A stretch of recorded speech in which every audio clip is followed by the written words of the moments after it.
Assalamualaikum warahmatullahi wabarakatuh. Alhamdulillahirabbil alamin. Allahumma shalli wa sallim ala sayidina Muhammadin. Teman dan sahabat semuanya yang dimuliakan oleh Allah Subhanahu wa taala, kita melanjutkan kajian kita di dalam kitab Fathul Mu'in, masih di dalam pembahasan wajib haji. Qala al-musannifu rahimallahu taala, nafa'anallahu bihi wa bi ulumihi fi darin amin. Wa mabitun, dan wajib haji selanjutnya adalah mabit bermalam. Bi Musdalifata, di Musdalifah. Walau sa'atan, sekalipun mabitnya sa'ah, sebentar atau sesaat. Min nisfi sanin, dari separuh malam yang kedua. Min lailatin nahari, dari malam nahar, tanggal 10 Zulhijjah. Jadi kewajiban haji yang selanjutnya adalah bermalam ya. Bermalam artinya kewajiban haji yang kedua ya. Yang pertama kan ihram dari mikot ya. Yang kedua adalah mabit di Musdalifah ya. Sekalipun hanya sesaat, seperti itu. Nah, waktunya kapan? Waktunya dimulai dari tengah malam, dari malam kurban ya, tanggal 10 Zulhijjah, artinya malam takbiran. Jadi cukup bermalam walaupun hanya sebentar setelah tengah malam yang kedua ya, artinya sekitar jam 12 malam ke sana ya. Kemudian wa mabitun bimina, dan wajib haji selanjutnya adalah wa mabitun bimina, dan bermalam di Mina. Nah, mu'zamul layali ayyamit tasyrik, di sebagian besar malam-malam tasyrik. Naam, ya, iya. Inna faro, apabila berangkat ya siapa siman qabla gurubi syamsil yaum. Nah, qabla gurubi syamsil yaum, sebelum terbenamnya matahari pada hari ya, sebelum terbenamnya matahari pada hari ya, maksudnya gitu. Asani, yang kedua, jaza maka boleh apa, nafar atau berangkat atau pergi ya. Wasaqata, dan gugur, anhu, darinya siman, mabitul lailati, apa bermalam di malam, as-salisati, yang ketiga apa malam, warumyu yaumiha, dan gugur pula melempar di siang harinya, hari yang ketiga. Jadi wajib haji selanjutnya adalah bermalam di Mina ya, pada sebagian besar malam-malam hari tasyrik. Hari tasyrik adalah tanggal 11, 12, 13. Jadi wajib bermalam di Mina pada dua malam, malam 11 dan malam 12. Cuman ada catatannya, jika seseorang tetap di Mina malam 13, itu lebih utama ya. Jadi wajib bermalam di Mina pada dua malam, 11 dan 12. Jika seseorang tetap pada malam 13, itu lebih utama, tetapi tidak wajib jika ia napar awal ya. Jadi kalau orang napar awal ya, nah ini dia. Jadi ada nafar awal, ada nafar sani. Ya, penjelasannya ada di teks selanjutnya. Nah, kemudian naam ya, tadi dijelaskan naam benar ya. Inna faraqabla gurubi syamsil yaum. Nah, jika ia berangkat meninggalkan Mina ya sebelum matahari tenggelam pada hari ke-12 ya, ke-12, maka sah dan gugur kewajiban mabit malam ketiga dan melontar pada harinya, seperti itu ya. Jadi inna faraqabla gurubi syamsil yaum asani. Ia ketika ia berangkat sebelum terbenamnya matahari pada hari yang ke-12 ya, pada hari yang kedua, artinya malam tanggal 12 ya, jaza maka boleh, wasaqata, dan gugur, anhu, darinya orang, mabitul lailati salisati, gugur apa, bermalam di malam yang ke-13, waramyu yaumiha, dan gugur pula melempar jumrah ya pada siang harinya, seperti itu. Kemudian Wa innama. Nah, wa innama dan hanya saja wajib. Nah, wa innama dan hanya saja yajibu wajib. Al-mabitu apa bermalam pilaya liha di malam-malam hari tasyrik ligoiri ri'ai bagi selain pengembala wa ahli sikoyah dan ahli sikoyah maksudnya petugas pembeli air. Jadi kewajiban mabit di malam-malam Mina itu berlaku hanya selain pengembala dan petugas penyedia air atau sakia. Jadi selain dua ini ya kewajiban wajib ya mereka semua. Hanya dua orang ini yang tidak. Siapa itu? Pemberi air, saki, atau pengembala ya. Nah, jadi maksudnya orang-orang yang diberi tugas darurat ini yaitu pengembala atau roi ya yang harus mengurus ternaknya. Kemudian saki penyedia air untuk jamaah haji. Maka mereka boleh tidak mabit dan tidak berdosa. Hal tersebut karena udzur syar'i. Seperti itu. Kemudian wa tawaful wada'i dan tawaf wada di ghairi haidin bagi selain wanita haid ya. Wa makiyin dan penduduk Mekah. In lam yufarik. Jika tidak meninggalkan siapa makiyun ya orang Mekah, makata kepada Mekah ba'da hajihi setelah hajinya si maki seperti itu. Jadi penjelasannya adalah tawaf wada itu ya 7 keliling ya. Tawaf wada itu ya 7 keliling, 7 putaran yang dilakukan sebelum meninggalkan Mekah. Lighairi haidin bagi selain perempuan yang sedang haid. Artinya perempuan yang sedang haid ya tidak. Perempuan yang sedang haid tidak diwajibkan tawaf wada dan tidak perlu membayar dam jika tidak melakukannya. Nah, kemudian wa makiyin dan bukan penduduk Mekah. Ya.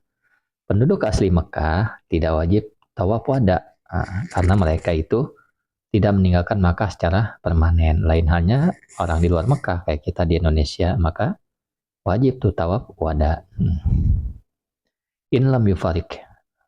Jika tidak meninggalkan makata in lam yufarik, jika tidak meninggalkan siapa maki, makata kepada Makkah ba'da hajihi setelah hajinya. Jadi maksudnya tawaf wada hanya wajib bila seseorang akan keluar dari Mekah setelah haji. Jadi bila seseorang itu tetap tinggal di Mekah ya tidak wajib melakukan tawaf wada seperti itu. Kemudian Allahumma sholli ala sayyidina Muhammad wa ala ali sayyidina Muhammad. Warumyun dan melempar ila jamratil aqabah kepada jumrah aqabah ya. Ila jumrah aqabah ba'dang tiso fil lailatin nahari setelah separuh malam nahar sab'an dengan 7 kali. Jadi wajib haji selanjutnya adalah melempar jumrah aqabah sebanyak 7 kali setelah lewat tengah malam nahar ya tanggal 10 Zulhijjah malam takbiran seperti itu. Jadi jumlah aqabah itu adalah jumroh yang paling besar dan paling ujung dekat Mekah. Jadi waktu awal melempar setelah tengah malam Zulhijjah ya, malam Lebaran ya.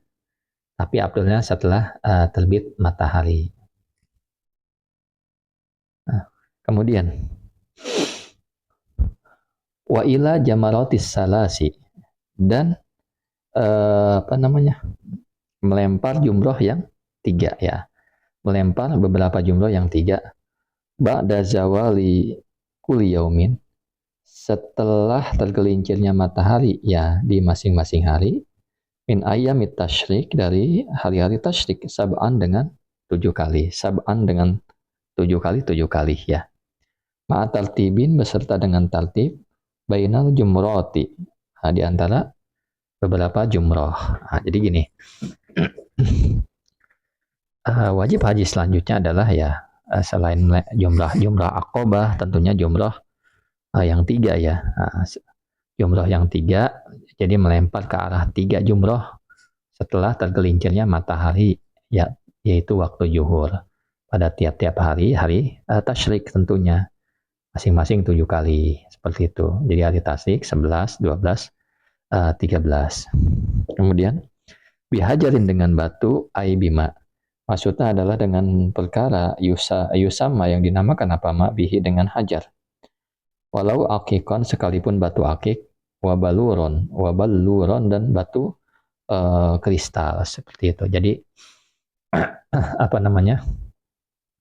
Melemparnya tentu dengan batu, yaitu benda yang secara bahasa disebut batu, meskipun misalkan ada berupa batu akik atau batu kristal ya. Kristal artinya batu bening-beningnya. Jadi wajib melempar dengan benda yang disebut tadi batu.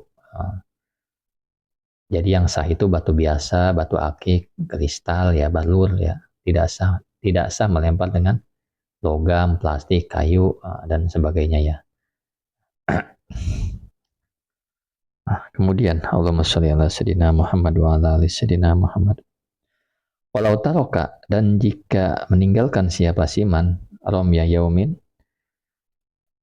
akan melempar sehari tadarokahu, maka menyusul siapa siman hu pada melemparnya hari, ya, melempar sehari bibaki ayamit tasyrik, di sisa hari-hari tasyrik. Jadi apa namanya ya, ketika seseorang ya meninggalkan atau tidak melakukan lontaran pada satu hari saja, maka ia boleh menggantinya atau mengkodonya ya, bahasanya mengkodonya atau menggantinya pada hari-hari tasyrik yang tersisa. Jadi gini, jika seseorang itu tidak melempar jumlah pada hari ke-11, maka ia boleh menggantinya pada hari ke-12 atau ke-13 selama selama masih dalam waktu hari tasyrik. Maksudnya gitu. Ini dinamai juga kodok kodok romi ya. Wa illa, jika tidak, ya, maksudnya jika tidak diganti atau kodok lazimahudam, maka wajib padanya membayar dam. Nah, seperti itu. Ya, kalau dia seorang ini tidak melempar sama sekali dan tidak menggantinya hingga hari tasyrik selesai, maka wajib membayar dam. Dam itu menyembelih kambing. Kemudian Pitar kisala si romyatin, dengan sebab meninggalkan 3 lemparan ya, faaksaro atau lebih. Jadi kewajiban dam tersebut disebabkan meninggalkan 3 lemparan atau lebih, seperti itu. Jadi artinya gini, jika seseorang itu meninggalkan seluruh lontaran pada satu hari saja, misal tanggal 11, 3 jumroh ya, kali 7, 21 lemparan, maka kena dam. Namun ya, ada penjelasan lagi, jika hanya 1 atau 2 umroh saja yang tertinggal, ya. Jika 1 atau 2 jumroh saja yang tertinggal, ya, maka ada khilaf. Dan sebagian ulama tidak mewajibkan dam, seperti itu. Namun dalam mazhab Syafi'i, dam wajib jika ditinggalkan adalah 3 jumroh. Artinya 3 tempat ya, bukan hanya jumlah batunya, seperti itu. Nah, kemudian waktu baru dan ditambal al-wajibat. Al-wajibatu maksudnya adalah kewajiban haji bidamin dengan dam. Waktu sama, dan dinamai haji kewajiban ini al-ab'adun, ya, ab'adun akan disebut ab'ad, seperti itu. Jadi amalan-amalan ini disebut jadi bagian dari manasik haji ya. Amalan-amalan ini disebut adalah ab'ad ya. Ab'ad itu bagian dari manasik haji. Jadi sekali lagi, ab'ad adalah istilah dalam mazhab Syafi'i untuk bagian ibadah yang bukan rukun. Nah, tapi wajib dikerjakan. Ya, kayak sholat ada sunnah ab'ad, Ini juga ada abadnya ya. Dan jika ditinggalkan membutuhkan membayar bukan batal. Kecuali rukun. Kalau rukun ya nggak sah hajinya, dia harus melakukannya seperti itu. Nah, syukran ala ihtimamikum. Assalamualaikum warahmatullahi wabarakatuh.